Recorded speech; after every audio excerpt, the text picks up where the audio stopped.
धुळ्यातील रोकड प्रकरणाची होणार एसआयटी चौकशी। मुख्यमंत्री देवेंद्र फडणवीस यांनी गुरुवारी धुळ्यातील विश्रामगृहात सापडलेल्या कॅश प्रकरणाची एसआयटी चौकशी करण्याची घोषणा केली आहे।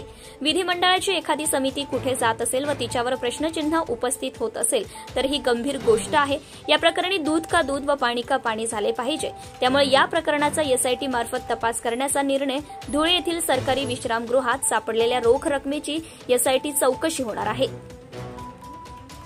धुळ्यातील शासकीय विश्रामगृहात 1,84,00,000ची रोकड आमदारांच्या स्वीय सहायकांच्या नावाने बुक केलेल्या खोलीत सापडली होती।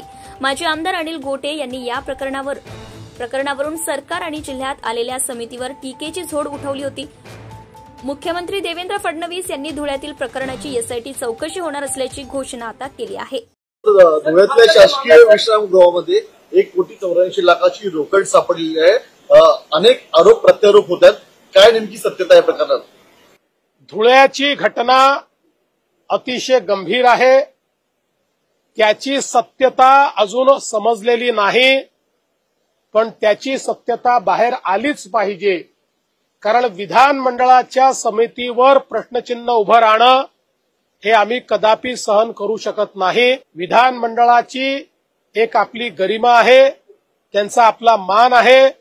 अशा परिस्थितीमध्ये दूध का दूध पाणी का पाणी झालंच पाहिजे आणि म्हणून या संपूर्ण घटनेची चौकशी एसआयटी नेमून आम्ही करायचं ठरवलेलं आहे। याच्यामध्ये कोण दोषी आहे, कोणी मागितलेले पैसे आहेत का, या सगळ्या गोष्टीचा छडा लावण्यात येईल। आणि त्याचवेळी मी स्वतः विधानसभेचे अध्यक्ष आणि विधान परिषदेचे सभापती या दोघांनाही विनंती करणार आहे की त्यांनीही स्वतंत्रपणे एथिक्स कमिटी गठीत करून या संपूर्ण घटनेची चौकशी करावी। कुठल्याही परिस्थितीमध्ये विधानमंडळाच्या समितीची पद्धती बदनाम होणं हे आपल्याला परवडणारं नाही। त्यामुळे या संदर्भात अतिशय गांभीर्याने कारवाई केली जाईल।